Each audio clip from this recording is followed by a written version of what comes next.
Hello and welcome back to Sarah's Spare Corner. My name is Sarah. I'm the host of Sarah's Spare Corner. Sarah's Spare Corner encompasses gaming as well as arts, crafts, and various different forms of creativity. Additionally, I like sharing theories, concepts, and ideas as I am a philosophy major. And when I'm not poor, I might travel places and I might post about it. So the last video that we did where I finally review footage that I had never posted or whatever I decide to call this, we left at, I believe it was the review of Turning Red. Today we are going to be watching one long hour of footage that I just never posted. This particular footage was taken in, I believe, the summer of 2021. And the reason why I know that is because in the background of this image, there is a painting I was working on for a class. It's also the summertime, and I also know that I lived alone in this house for the first month of living there, as well as, I believe, if I remember correctly, this video is kind of like how I still do video now, where I fix all the things that I've been meaning to fix for a very long time, and I do it in a video footage, so that way things get done. And it is one straight hour of this. I know this to be true because I just reviewed it, and I know it to be true because of that. I don't know what kind of stuff we're going to talk about in this video. If I think that it's not correct, I will cut it out later. This might be the shortest video out of all of them because I actually have no idea what I'm going to say here. So let's just get right into it. Again, this is part of a series. So if you haven't seen the other two, you can find them there. You can find the other two there. The fourth one should also come out at the exact same time of this video, so I will also link that at the end, but obviously at the end. So let us watch this. I do also think I should say this before I start this, and I don't know why I didn't think about it. This footage, I think there were several clips from this day, but some of it showed my outside and stuff like that, so I ended up just cutting it out. So there is some footage in here that I'm not showing today. But anyways, okay, here we are. Let's see where this video takes us. I should twist you a little bit more to face me. Hello everybody. Today's video is called Fixing Things I've Been Avoiding for over a year. This is the series, The Things That Nobody Asked For. I should also add, I have turkey dinner today that I'm going to be eating with, you guessed it, chopsticks. So if I don't say much this entire video, yeah. In fact, I don't even know how much of this I'm going to post because we'll see, you know? So let's go. Magnet, because I don't have any magnets right now, but know that I did at one point. That magnet is still broken, dude. I need a magnet. No, I don't think so. For the magnet. I'm gonna be honest, I think I sliced my finger on the pot. I have broken cups in here from my California trip. Now, what happened with these is I'll get some Lysol. It's nice to see this video because I do remember fixing these. I just didn't remember that I recorded it for this video. I'm being way too easy with those glass pieces. I was just avoiding for so long. I mean, like, look at that. That's probably because I ended up slicing myself on one of the things that ends up being fixed. As a response, I started being more careful. Unequivocal my feelings. But there's a lot of things that I've been avoiding, mostly like even just editing videos from my California trip, which are almost done and hopefully will be done by the time you see this video. But it was definitely something I was avoiding at one point. Well, they are done when you see this video because they've been done for 2 years now. Where, in a way, I was happy because I was excited for all these new experiences, but I wasn't happy internally overall. Like halfway through that trip, like I had a really, really bad fight with my ex, and it was not good. So the whole next day I was like thinking about how stupid it was while I was on my trip. And that was when I was in the Redwood Forest. And they were like, hey, what are you doing? I was just not in a good mood. I need to talk about that for a second. I'm gonna be honest. A good portion of my 20s, a lot of what happened to me in my 20s, I should say, is my decisions. Like at the end of the day, a lot of it, almost all of it, is my decisions. There was this, I said my ex here. He was actually not my ex. We were in a situationship for 6 years. And I only count 6 years because that, you know, I was just counting by years. But if I actually counted the amount of times that we talked, it would probably be a sum of maybe a year in total. Okay? Like if you were to count every single day kind of thing. Because there was a lot of inconsistency in our relationship because we were in a situationship. And in his mind, he would never call it a situationship because he never wanted me. He never liked me. And I was in love with him. And I had so many people, anytime I say 6 years, they're like, why would you do that to yourself? Didn't you have any self-respect? Probably not. I was in a situationship for 6 years. a lot of when I would be talking about how I was not doing well in my previous videos during this era was because of that situationship. It would be, we had a fight. He made me feel like crap again. He told me he'd never love me. We're just good as friends. Whatever. And like, I'm guaranteed more people knew than like it seemed that more people knew, because, you know, one of them was also because I talked too much about it, because I was looking for answers from all these people I knew. And honestly, all I did was make myself look like a fool. They were still friends with him. They didn't think I should be friends with him, but they were also like, You're a fool if you stay. but then they'd still talk to him. I'd be like, aren't you a fool for also being friends with him? I don't know. We're all fools, I guess. It's so funny looking back now. I have no contact with that guy anymore. Occasionally I'll see him like view my story or something on Instagram, but I'm like, what are you doing for yourself, bro? Like, is this good for you? It's kind of funny because when we were not together, I would be like inconsistent, removing him off of Snapchat or Instagram or whatever, or Facebook, and then I'd re-add him, and then I'd unblock him, and then like, it's so silly, you know, very childish stuff. But like, low-key, he started doing that when I stopped talking to him. Anyways, all that to say is, anytime I talked about how I wasn't well, my mind wasn't right, it was because of that relationship. And I do remember this, that we had a really big fight. We were about to go to the Redwood Forest the night before. I remember this very clearly. We had just gotten into our Airbnb, and it was a really cute cottage. Highly recommend it. And it was like an hour away from the Redwood Forest, and that's why we picked it. And I remember getting in there and getting Wi-Fi, and then him and I started texting because I was sending him pictures of places I had seen and stuff like that. And then we fought, and it was a really bad fight. I don't even remember what we said, but he was mean. There was a lot of meanness in there. I don't know if we called each other names or whatever, but there was just a lot of immaturity in that conversation. And then I ran a bath. I can't remember if he apologized or I apologized. One of us, I think, tried to like settle it down, but I think I remember that night we specifically said we're never doing this ever again, or we're never talking ever again. I can't remember what it was. Honestly, it's so nonsense because that's not how it ended up happening. We ended up talking again, like situationship was absolute nonsense. So let's continue watching. So like, yeah, like my mental health wasn't great, but also like I was just also really busy, which is mostly why my mental health wasn't great. Like, it's like a circle, you know, it's full circle. I'm really hoping I'm not going to slice my fingers up. I don't even know if I cleaned that piece, did I? No. I do find it fascinating the way I talk about busyness here. Oftentimes, when I would talk about being busy in videos, I would say it in a way not because I actually believed it, but because I was trying to convince myself. Because I'm definitely the worst critic of myself. There is nothing you could say about me that I probably haven't already said about myself. That's kind of sad because there's a lot of cruel things people could say. But oftentimes, when I don't get projects done, like these videos for that matter, I can internally be very difficult with myself. I can be like, well, why didn't you finish it years ago? If you really cared, why didn't you finish it? Why don't you just delete it then? You know, you're never going to get these videos done. Or whatever it is. And it's complete nonsense because I'm posting this to YouTube. Like, I think as of late, I've actually been able to, I know it sounds like I'm trying to convince myself, but I think as of late, I've actually been able to believe that I am actually a very busy person. And I think that's because, and I started thinking about this last couple of months, you know, when I get home from work and I'm tired, I don't go make myself dinner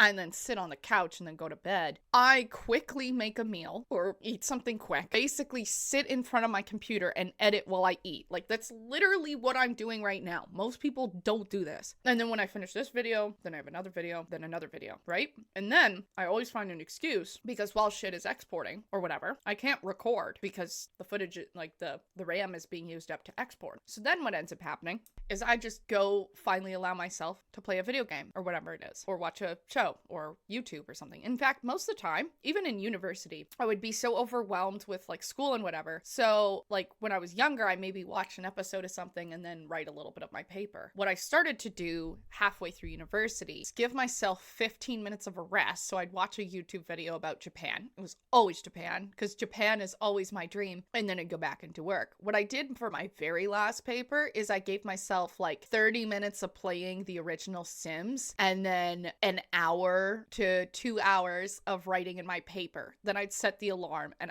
I remember that paper, I literally was like lying in bed.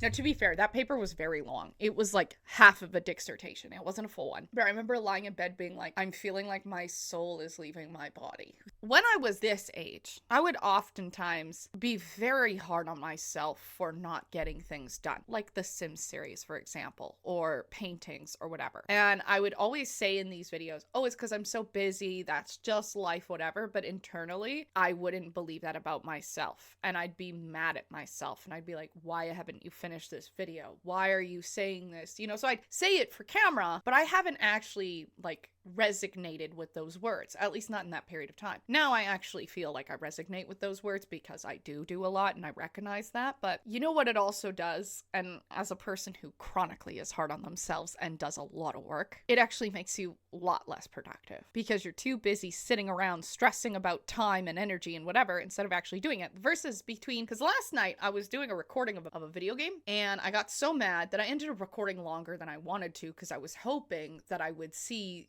the result later, which didn't end up happening. And then as I turn off the recording, I'm like, I just want to play a game to relax and whatever. I was like, realistically, you have laundry on your bed.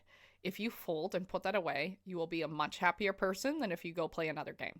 And that's what I did. And lately it's been a lot of that has been like, you know, I would like to do this, but actually this one thing that I've been avoiding for months actually would be quicker. And it would free up a little bit more time on my mind. And that's actually been working. So it's nice to see that even though this version of myself hadn't figured it out, that eventually she became this version of herself that has kind of figured it. Kind of. I don't have it all figured out, but kind of figured out, you know? So we're going to do this friend first because you fit so nicely together. So we're going to get a toothpick. It's like adult size puzzles. So we're going to jigsaw puzzle. All right. I don't want to like overflow the edges because then it's just going to look stupid. But this stuff dries so fast, so you want to make sure that you're doing this efficiently. I did something that I normally do in these old videos is when I would swear, I'd say the swear word, and then I would quickly say the other word instead, and then in editing, I would cut out my swear words.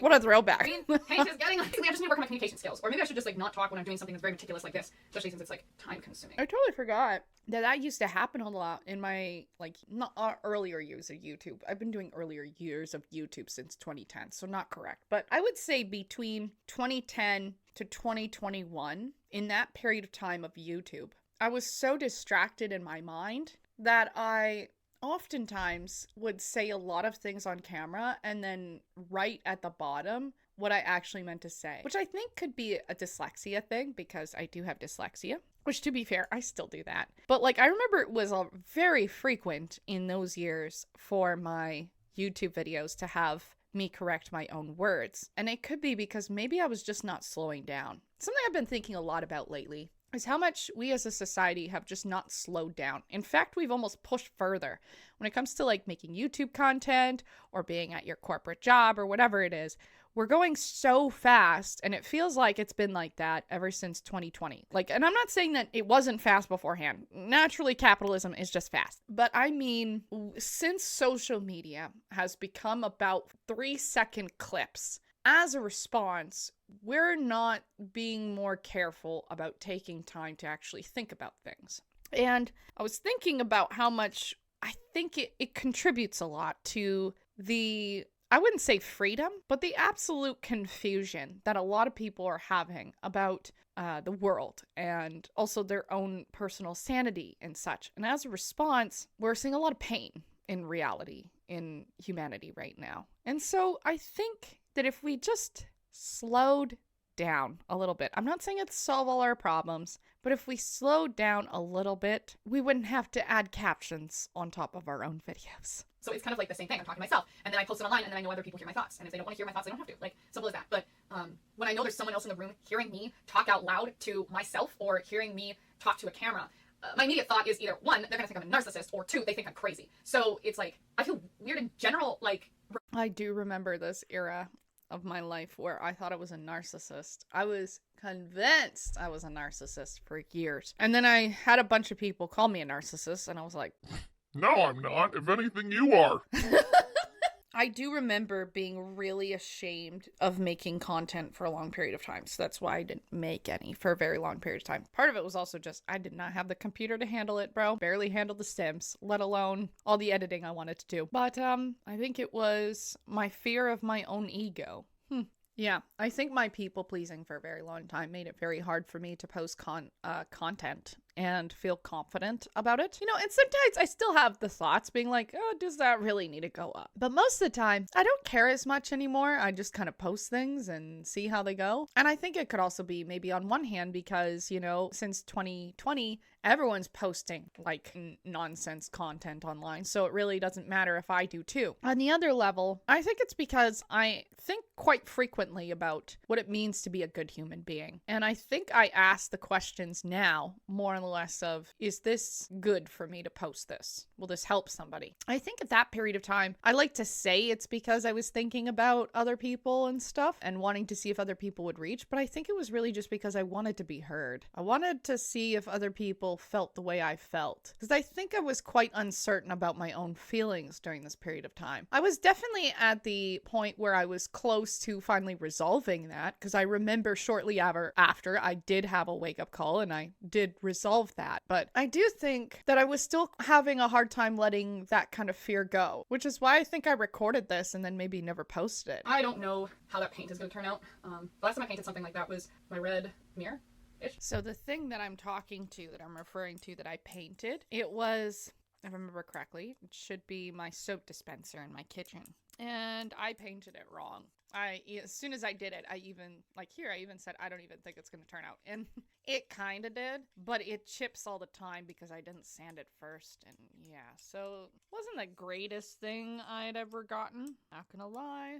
Oh well. It should just fix what I'm supposed to be confused about, right? Yep. It looks like this teacup is going to have to be for plants. Sad day. I was trying to figure out what the green stupid. was on my wrist, and I keys. think it's from the spray paint. All the green paint. So people are not like, you're in the middle of doing something, you're like, my head doesn't feel right. That would be too much sugar, not enough water. Water has been a very weird relationship with me for a very long time because I've never been a water drinker.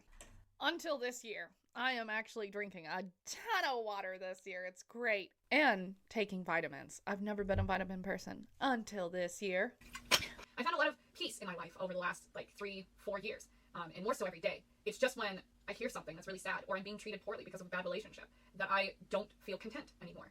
And it's because I'm motivated by real everyday life issues. There's a lot of things that don't affect me, but I still feel strongly to be motivated to do something about it.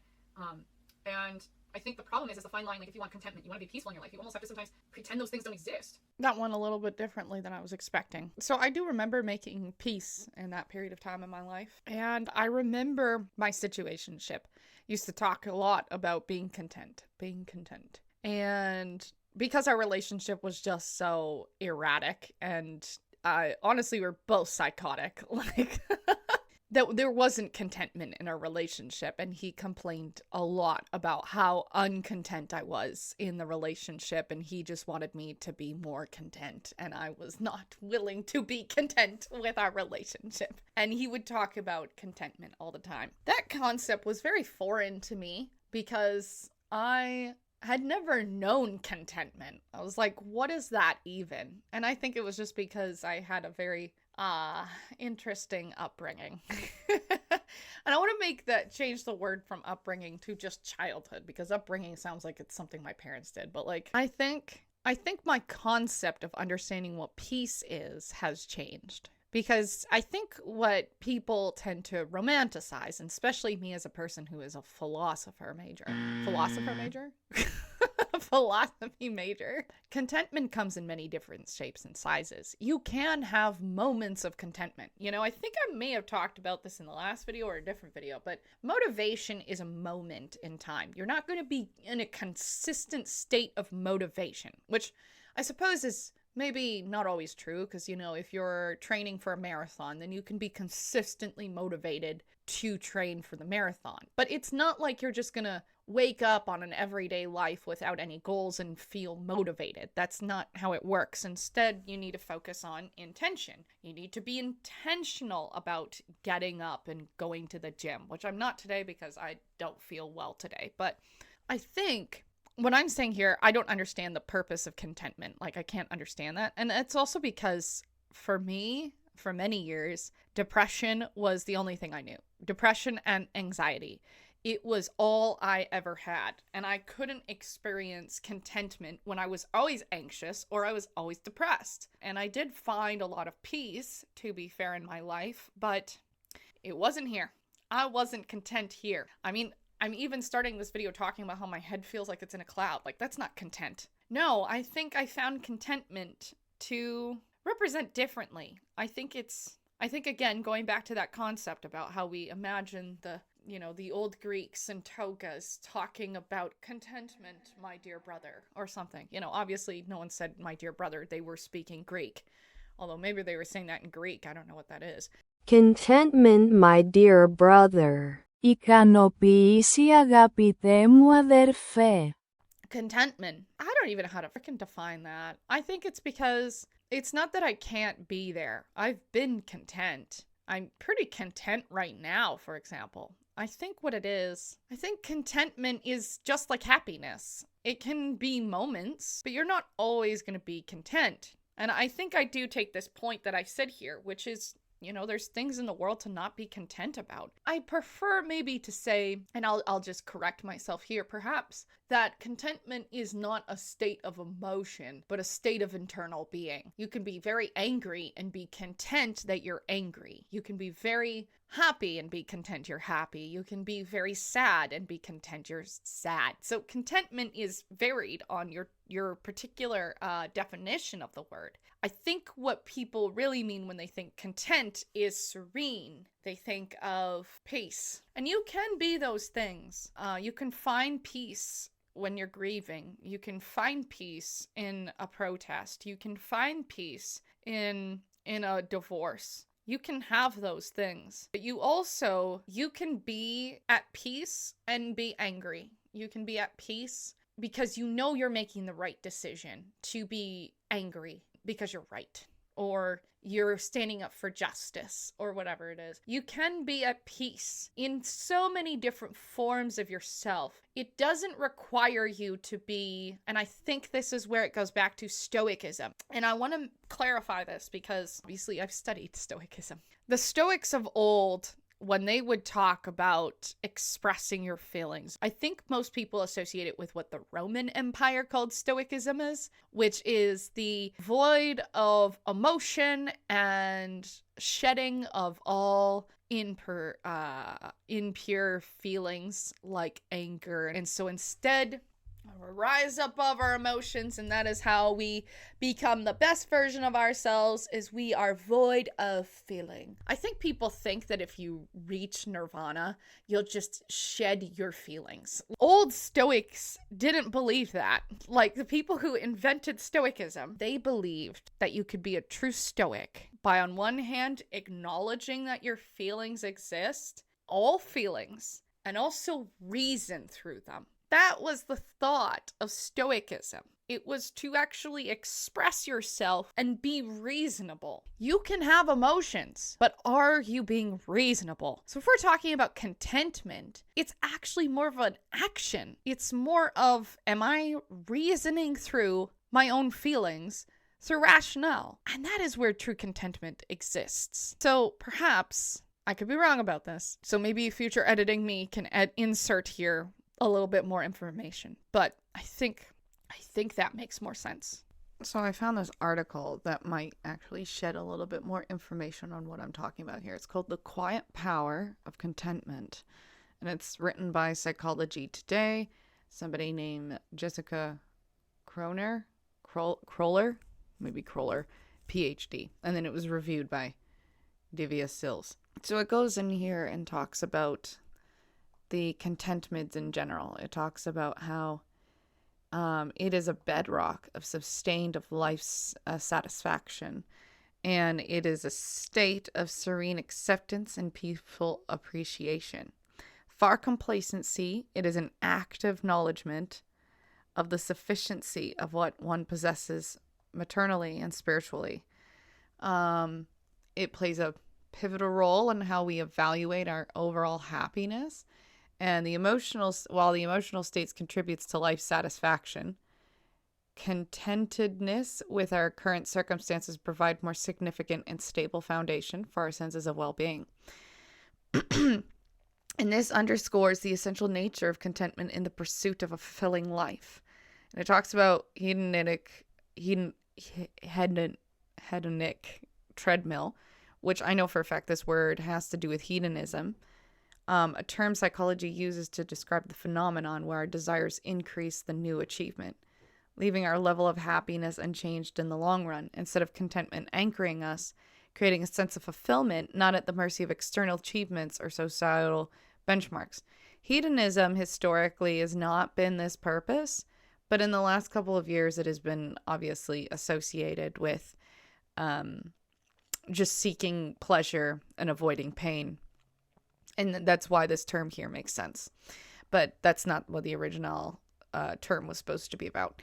It's a resilient bulwark and a sense of stability and perspective. It makes more likely to view setbacks as a transcendent and not defining our lives' worth. And it allows us to bounce back from adversities with a balanced mindset and reduce stress. So it gives us several different tenets, I guess it describes here. So gratitude, practice, reflection, expression. These are all good actions. In mindfulness, meditation, mindful eating, daily exercise, taking care of your body, contentment allows us to be focused solely on breath or sensations in our body, so we can anchor yourself in the present moment. And then approach your daily activities with mindful and fully immersing yourself in tasks. Setting goals. So it's another way of setting action, is regularly viewing your goals and ensuring they align with your values. Acknowledging and celebrating small achievements to keep you motivated. And then this is like obviously ways to kind of find more contentment in life. Schedule breaks, notification management, computing with nature, quality time, active listening with your relationships, appreciation. But it's said down here somewhere in acceptance, stoic philosophy. Learn from stoic philosophy, which teaches the value of accepting fate without resignation, focusing on responding constructively to any situation. So obviously these are things that can help us find contentment. But I also believe that the more we study things like Stoic philosophy and finding peace, or I should say the bedrock of life satisfaction, and focusing on true contentment, Oscar Wilde says, is not having everything, but being satisfied with everything you do have. You know, I was reading somewhere where it talked about Stoicism. The man who created it, Zeno, I think his name was, he read something from Socrates. He had lost everything he had ever gained in life in a shipwreck, I believe they described it as, which again, I could be wrong because, you know, I haven't deeply looked into it, but he lost everything and he found peace through studying Socrates' work. And then he kind of made a thought based on that and accepting his fate and focusing on what he could control and what was constructive. Anyways, back to the video. Or it bothers me to know that like all of humanity, its literal purpose is to keep going, which seems very tiring to me. Like to just keep going. Like I'm tired all the time. But I also push myself a lot. Like I know not everyone pushes themselves as much as I push myself. This is so weird to look at because you've been broken for over a year. In fact, I didn't even spend time to love you first. Wow. Okay, so several thoughts here. I remember this period of time I was in the middle of deconstructing my religion, as you can kind of see. I've kind of alluded to that over several videos, but this one is, I think I was coming to terms with believing in evolution already, because I was having very difficult thoughts with that one. But when it came to this one, I think I was juggling with this one thought that a lot of atheists tend to argue, which is nihilism. And again, I think people miss the point of nihilism, but which to be fair, a lot of philosophical thoughts people miss. So, you know, so I have a hard time, and this is my same argument I will make today. If you ask somebody, what is the meaning of life? and they say Nothing. you're like, Nothing? And they're like, Yeah, nothing. I don't believe that, because if there was really no meaning at all, then the Big Bang would have never happened. The creation of planets would have never happened. You and I would have never happened, because there's absolutely nothing. And I think people argue that, well, it's because humans put meaning behind something. Humans demand, they can't deal with uncertainty, so they have to create some kind of myth in order to find reason. But planets don't do that. Planets don't need to find reason at all. Nope. They do not have thought. They give out frequencies and they give out information to these frequencies, but they're not expressing intellectual conversation. Or I shouldn't say intellectual conversation, because I guess you could argue passing information between one atom to another is still passing information. I mean, they don't have cognitive function the way you and I do. They do not speak, which I suppose if you're more of a universalist, then maybe you would argue that that's not true. But I digress.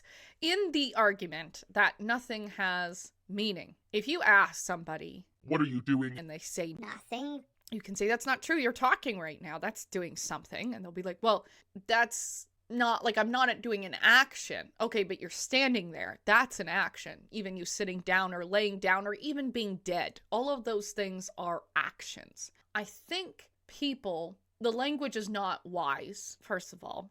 And then second of all, when it comes to nihilism, I think people really just use it for this one thing. If God is so-called dead, as Nietzsche would say, then we are free and liberated to do what we want, which is a very North American way of thinking about things. North America in general, and I don't mean like United States of America, I also mean Canada. Hi, editor here. I know Mexico is a part of North America. I think the reason why I said that is because generally I can't speak for the Mexican perspective on liberty and individual rights, as I've never been to Mexico, and I don't think I've ever had a personal conversation with a Mexican about this topic.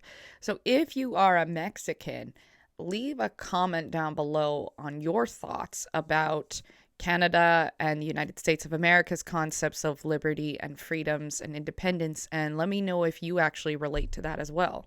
Very much a value of independence, Declaration of Independence, Americans do. Canadians also have a lot of laws that kind of reflect American laws, like United States of America laws. We have the Charter of Rights, for example, which is a list of Canadian protection and individual rights. And I think people with a strong sense of individuality versus like countries that value the community in part of their constitutions. North Americans have a hard time thinking about sharing or being one with another. And I think on some level we should probably practice it a little bit more. It would probably be good for us. But I think when it comes to nihilism, it does kind of give us a sense of freedom. Well, if it doesn't really matter what I wear, then I'm gonna go outside and wear sweatpants. Like, those are little things. They're not huge. Like, I think everyone should wear sweatpants if they want to wear sweatpants.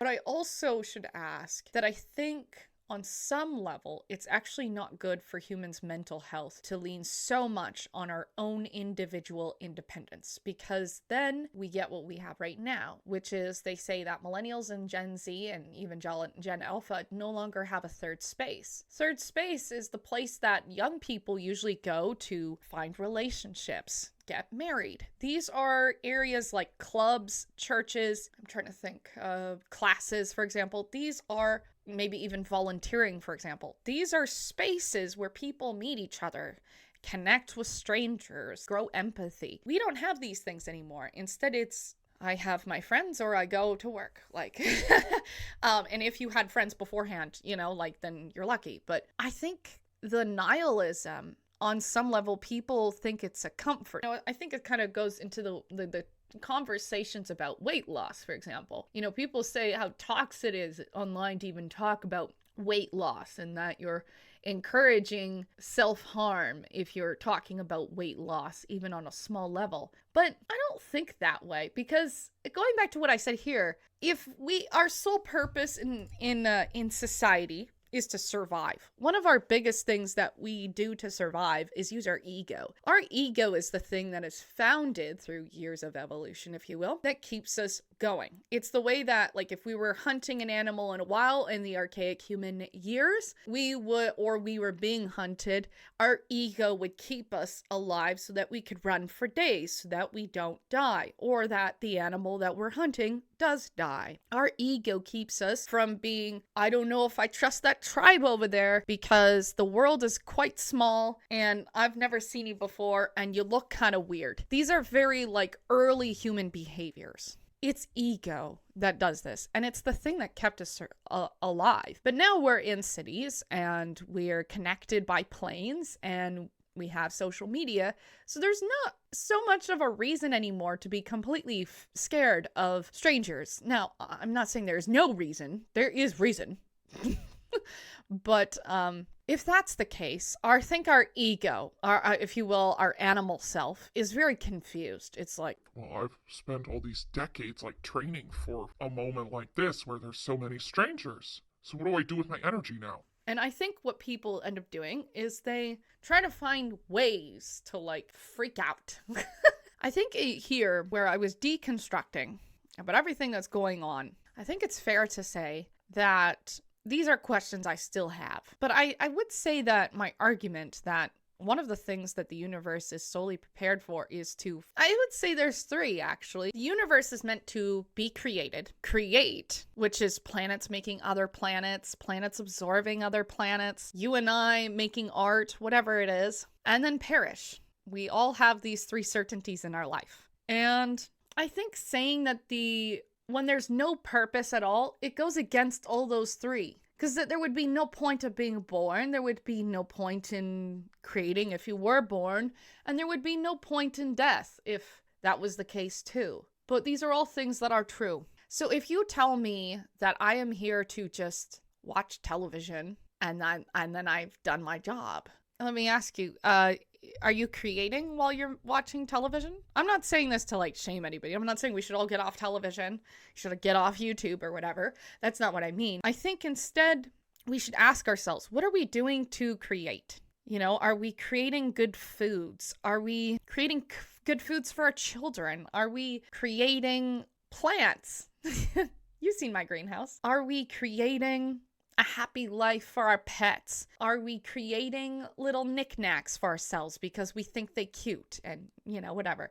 Are we creating lovely cards for our friend's birthday? Are we creating a healthy workplace? Are we creating, you know, opportunities to go on adventures? Like, there's so many different forms of creating. You could even ask, are you creating a math equation? Like, it doesn't have to be all high expectations of things without your realm. There are things within your realm that you can create. I think we should just focus on whether or not if we are creating. And it is something that we should all do while we are alive. We should all create something, even if it's just a safe space for another person. Why does anything matter? And why should it matter? But also, why can't it matter? Or why is it wrong? Listen, before anyone starts saying anything in the comments being like, you should study philosophy, bro, this is why I'm in philosophy. It's made me incredibly healthy as a person, but it's also really confused my mind, and it has set me down so many mental cycles of just like, I don't know anything, and I feel stupid. And it is truly one of the reasons why I like philosophy, but I'm just like... So if I could tell anything to my younger self here, one is just stay longer in philosophy.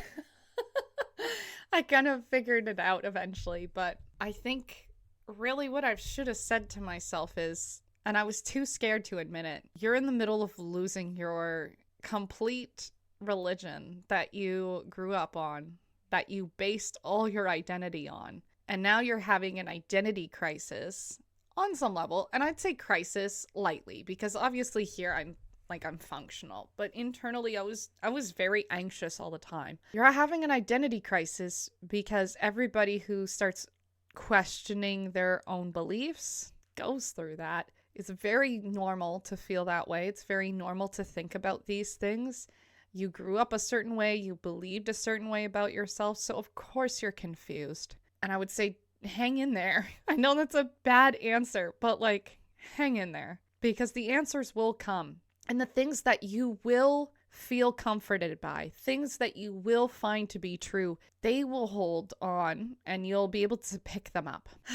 I really didn't know where I was going in my own mind. And I think, how do I put this?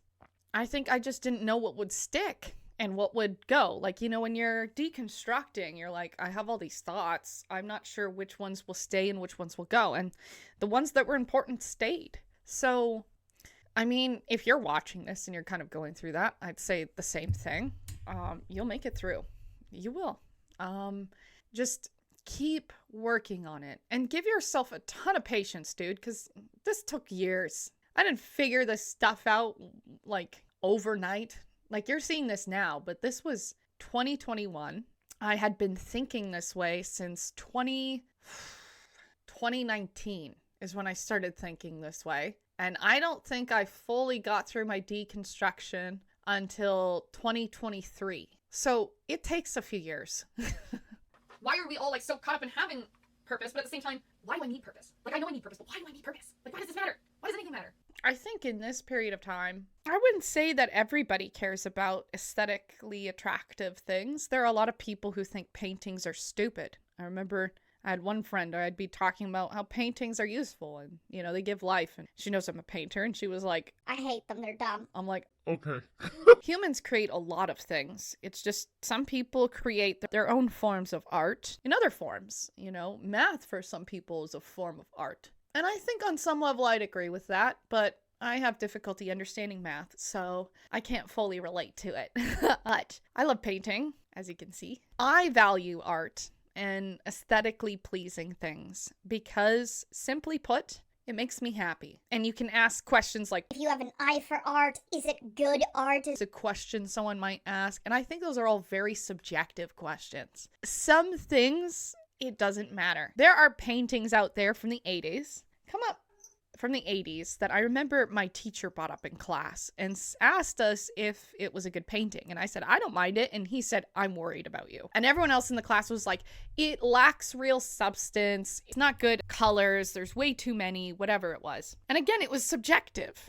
I think people want art to have like an answer. Is it good art? And I think high artists have kind of determined what is good art. But I think most people who go to art galleries, they're not thinking, oh, this banana taped to a wall is good art. And to be fair, maybe a lot of artists don't feel that way either. But I think one thing that has turned people off from creating and from things that look pleasantly attractive is by this weird gatekeeping around things that are aesthetically pleasing. I like it because it makes me feel good. There's lots of people I know who they decorate their house and they'll admit, I'm not good at decorating, but it makes them feel good. So who am I to say whether or not it's attractive? If they asked me, what would you do? I'd be like, I would do this based on this color or whatever. But does that make it what they originally did wrong?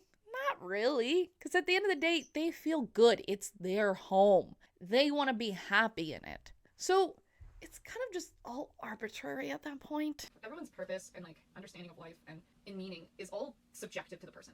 Not everyone is going to agree with what's the purpose of life.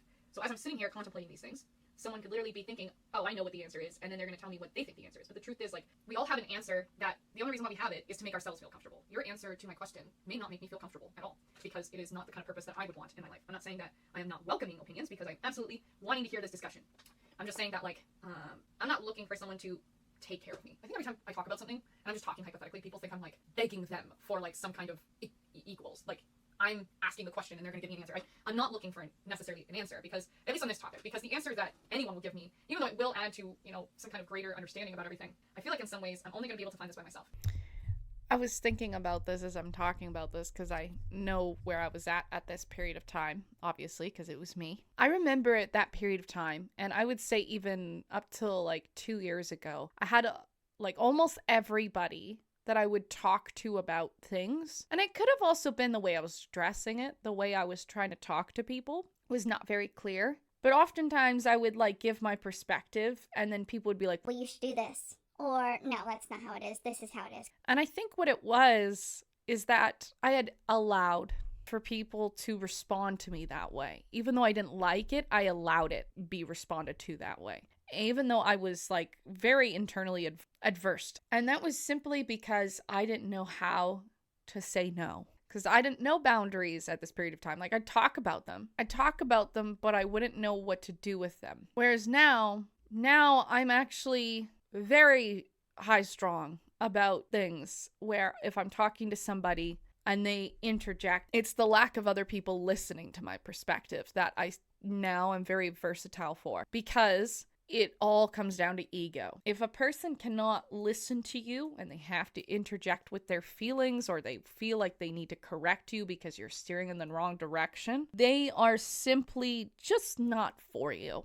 Hi, video editor version of me here. I just want to further clarify, because I think I may have left a little bit of confusion by saying that. I'm not talking about people who try to speak with you in kindness, or if you're going on a rabbit trail that leads you to dark thoughts and they're trying to help you through that. That's not what I'm talking about, because that's love and that's caring and that's empathy. What I'm talking about is people who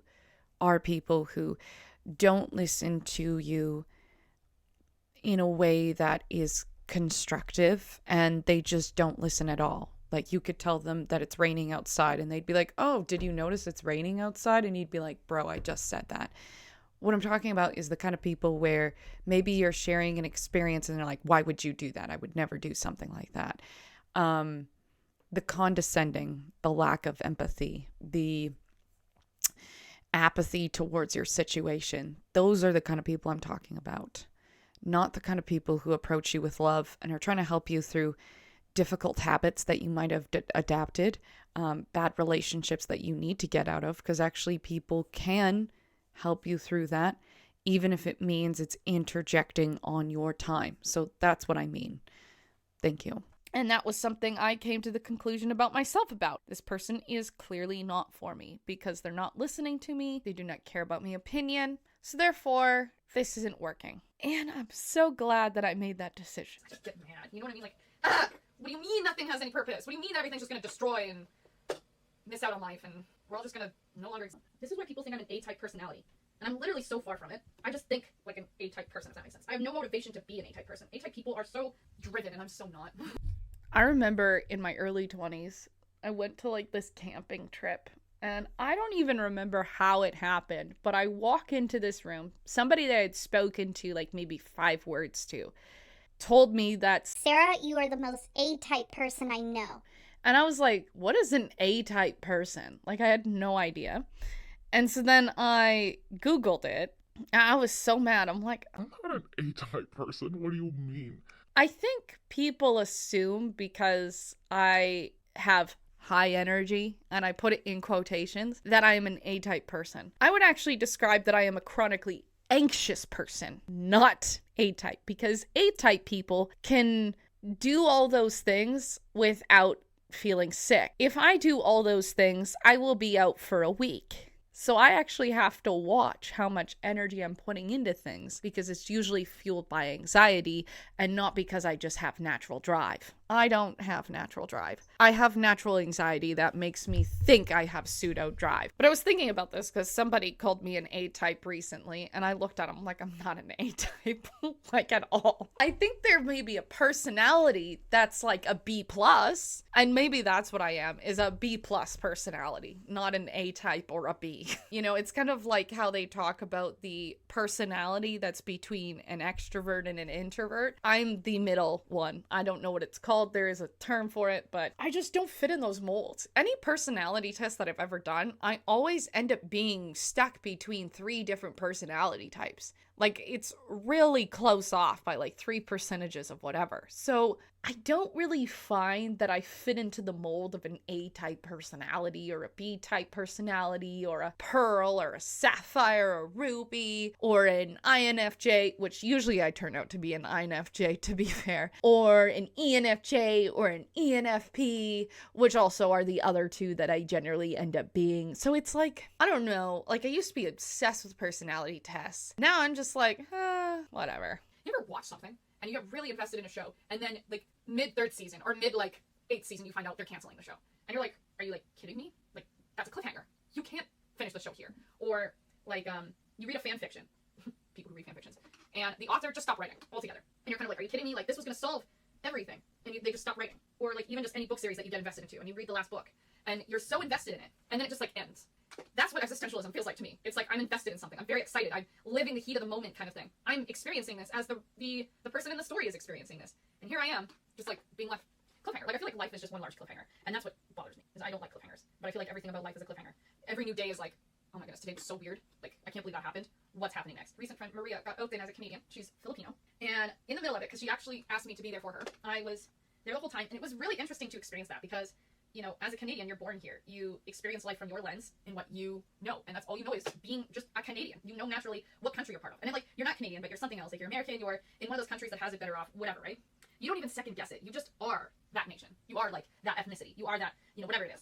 So when you see other people who've worked so hard to get into your country, to make a life of themselves, whatever it is so weird to me to consider that, like, it made me realize, like, how privileged I am just being Canadian. Like, not even, like, my skin color or whatever, but, like, just the fact that I exist in this country is a blessing of sorts. Like, the Canadian passport alone can visit, like, over 150 countries without even a visa, which is one of apparently the best passports in the world. I don't even think about that often. Oftentimes I'm just kind of like, oh yeah, sure.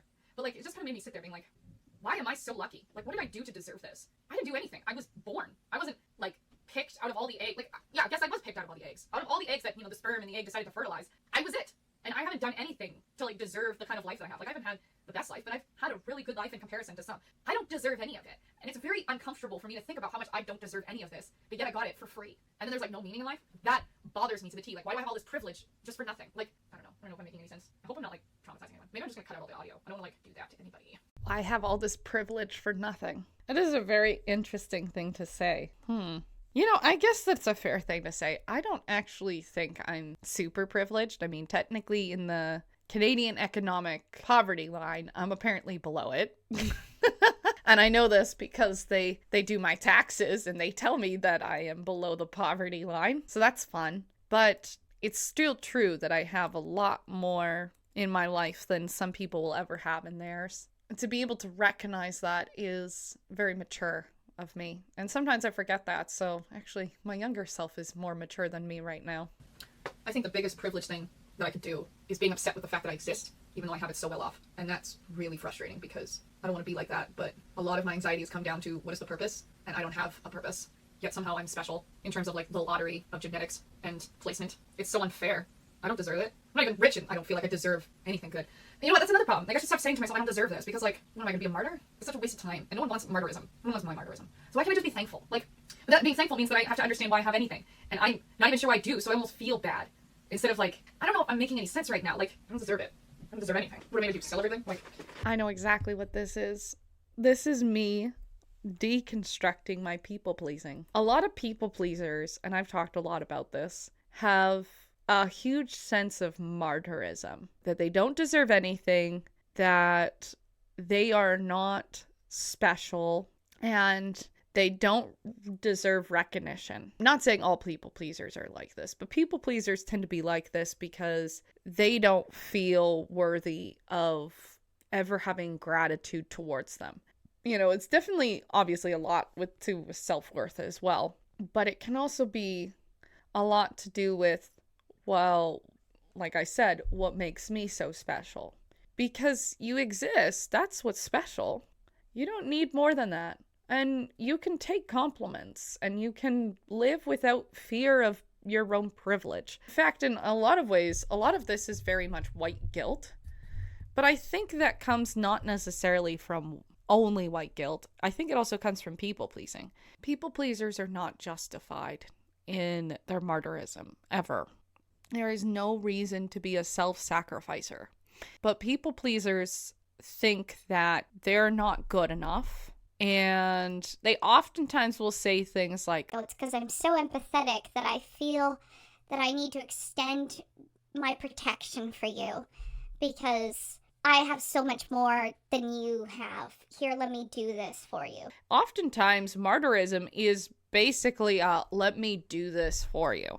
I'm not saying that that's necessarily a bad thing. I mean, even Jesus Christ was a martyr. But I think is where it turns to be something wrong is when the intention is never actually about the other person and it's more about, I feel bad. And it's, again, not about the other person's feelings. It's about your own feelings. I don't like the fact that you might not be happy, so I'm going to try to do all these things so that you're happy again. I'm going to try to self-sacrifice myself so that you're happy again. I'm going to be a martyr in this relationship so you're happy again. And oftentimes what ends up happening is that's why you have the people pleaser and oftentimes the abuser. And sometimes, and I found this to be true, if two people are people pleasers, one of the people pleasers will be looking at the other one, or the other person will be looking at the other one as the abuser. So if you're both people pleasers, it's like you cancel each other out. Like, it gets very confusing. I wonder on some level if the reason why I was having difficulty at this period of time was because I was trying to find people that would match my level, that would talk about the intricacies of what it means to be alive and stuff like that. And I don't think people really were kind of vibing with me there, or I was trying to get everybody to be on board with that kind of conversation, and not everybody is.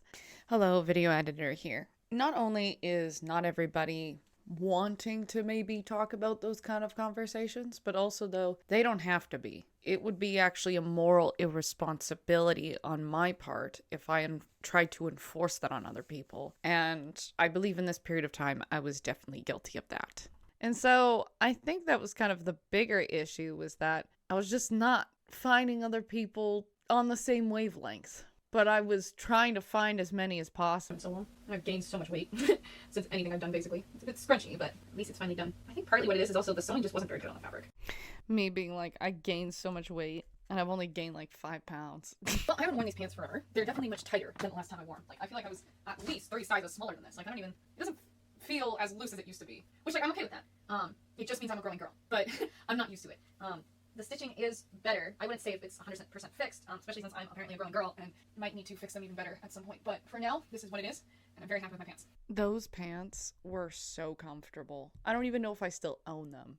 Because I have kept some pants over the years that I just no longer fit, and I'm like, I'm gonna fit them one day. But like these pants, Alright, so that has been me fixing everything that I've been avoiding for probably over a year now. Thank you for watching this video. If you like to see more content that you actually never asked for, but I present to you anyway, make sure to subscribe, like this video, and leave a comment down below, and, to engage. I don't know if I'm going to leave in any of the audio that I've had in this video, but who knows, maybe I'll surprise myself. Anyways, thank you so much to my 47 subscribers. Love you all so much.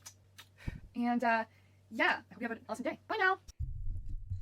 I think it's interesting watching that video and seeing myself where I was at. I think everything I've said about this video has already been said, or things that I think about, what I thought about myself during that period of time has already been said. I'm not really sure if there's anything else, if there is any more thoughts to add. And this video is sitting at 2 hours and 33 minutes, so I've already spoken quite a bit on top of this video. But I think I just want to say that if I could speak to my younger self, and maybe you who's watching, who is the younger version of me, or the younger version of you. I'm not sure what it is, but give yourself some peace. Give yourself some peace. Give yourself some time, because these questions you have, these uncertainties you have, they will be answered. I wouldn't say stop worrying about that kind of stuff, because stop worrying is not going to help. People who think stop doing this, they're just going to end up doing that. Like, obviously telling you to not do something is going to not work out that way. But I would say that have hope. Have hope. Because I don't have the answers, but I think in your mind you do. In my younger self, I would have probably said, just wait a few more years. Just wait a few more years. Anyways, I think that's all I'm going to say for this video. So if you're looking for the 4th one, it will now be available up here, but it is also posted, so it might show up on the side of this. But either way, thank you so much for watching. If you're new to my channel, my name is Sarah. I am the host of Sarah's Spare Corner. Sarah's Spare Corner encompasses gaming, as well as arts, crafts, and various different forms of creativity. Additionally, I like sharing theories, concepts, and ideas, as I am a philosophy major, and when I'm not bored, I might travel places, and I might post about it. Now, I am going to go work on something else. So thank you so much for watching, and I hope to see you in the next video. Bye now!